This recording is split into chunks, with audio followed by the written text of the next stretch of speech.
Many founders think that working harder will make them richer. The truth is that some of the habits you repeat every single day are quietly killing your income. Some of them you're doing for years and don't even realize it. Or some you do realize and you just choose to ignore. Some of those habits you are realizing right now, but you're choosing to ignore it. So if your business still depends on referrals, and if you feel like sales stop the moment you take a day off, and if you don't have time to make strategic decisions of your business, this is for you. Hi, I'm Lera, and after 5 years of sales and marketing career in Berlin and having closed $380,000 worth of deals last year, I decided to take a voyage to Barcelona, where I opened 2 businesses. One, Steadfast Agency, where we help founders with B2B sales. And number 2, Eloquent Wines, is a poetic wine box delivery service across Europe and a community of wine lovers. So first habit is definitely something I've done, I think, for the last 18 months for sure,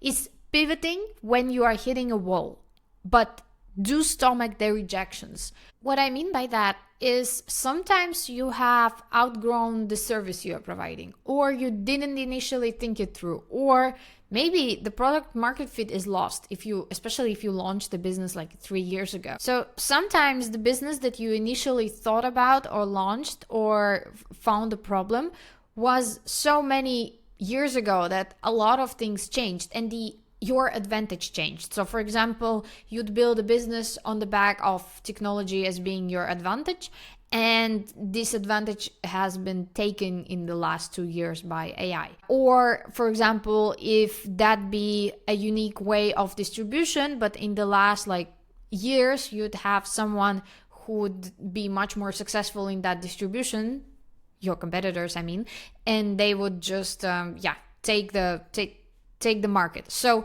when you are hitting a wall, and could be 100 other reasons. So when you're hitting a wall, don't continue hitting it, but do differentiate if it's just constant rejections you're getting, or it's hitting a wall. Maybe it's about your marketing funnel. Maybe the leads are not warm enough. Why they're not warm enough? Yeah, because you can't have someone coming from one LinkedIn post who just got to know you and expect that they will pay you, 50,000 for your marketing services. Habit number 2, build repeatable systems. I think everybody out there talked about this already, but take time off and be your architect.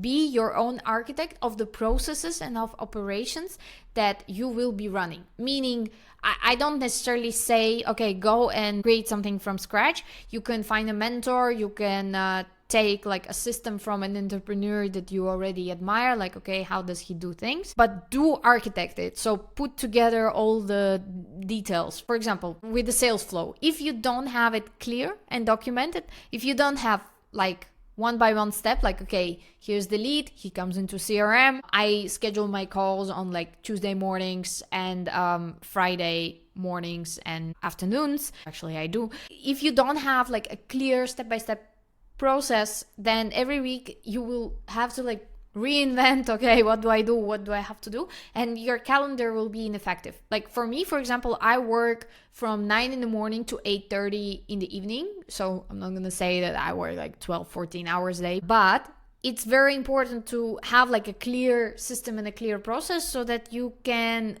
stack more things into your day and you can continue growing and you can outgrow the current system, and you can see progress within 3, 6, 9 months and so on. Habit number 3 is something that Barcelona actually taught me. Allow yourself do nothing. Okay, so it does not mean that you have to go to Rambla and drink a beer and just sit and do nothing. You have to find your own thing. Okay, so for me as a highly functional introvert, I enjoy so much my days off. And I don't say, okay, it's going to be Saturday and Sunday, because that's stupid. That's 19th century schedule. For me, I can work 6 days a week and then be on Wednesday I don't want to work today, okay? And on that day when I'm allowing myself not to work, I just walk around and see what I actually want to do. Because in this constant hustle and running somewhere, we are not listening to ourselves. It's physically not possible. So allowing yourself do nothing, being flexible with your schedule first of all, and knowing your inner like cycles is super important, because out of that comes the creativity to take the next steps in your business, in your life, and so on. Habit number 4, risk. Take it now.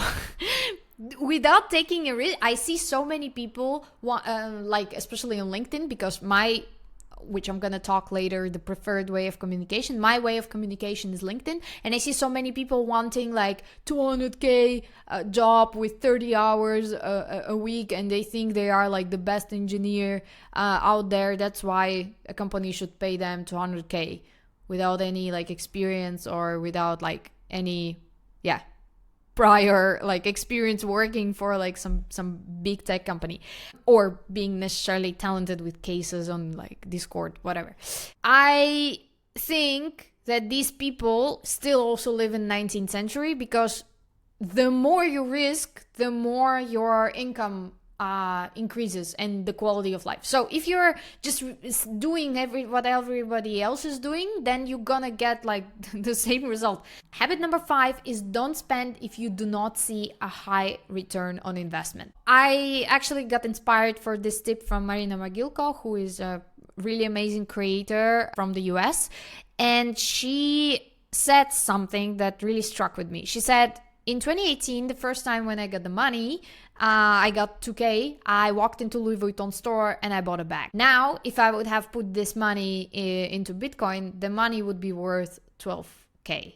So when you put it in that perspective, that makes clear what also Alex Hermosa is talking about, that don't spend money on stupid shit. It's like the same advice, right? And the same thought, but just don't spend if you don't know how this thing will work for you in the next 6, 12 or months or 24 months. Currently, I'd spend all my money on distribution of my content and on my marketing. And of course, I'm investing my time in those videos because I know the ROI after a few years will be insane. Habit number 6, network and communicate in a natural way for you.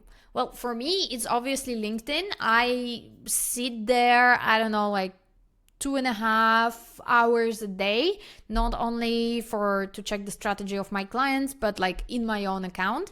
However, I wouldn't be comfortable to communicate like, okay, I have to go to offline event every week and meet more founders.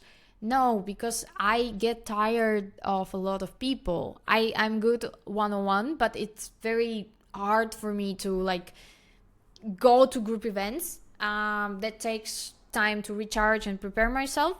So but you want to be networking and communicating on a daily basis, so you need to choose a natural way for you to do that. Last but not least, it's your health, good climate, and food. This is also something that comes from a person that lived in Mediterranean. I used to live in Nice in France before. I lived some time in Tbilisi in Georgia. Now I live in Barcelona.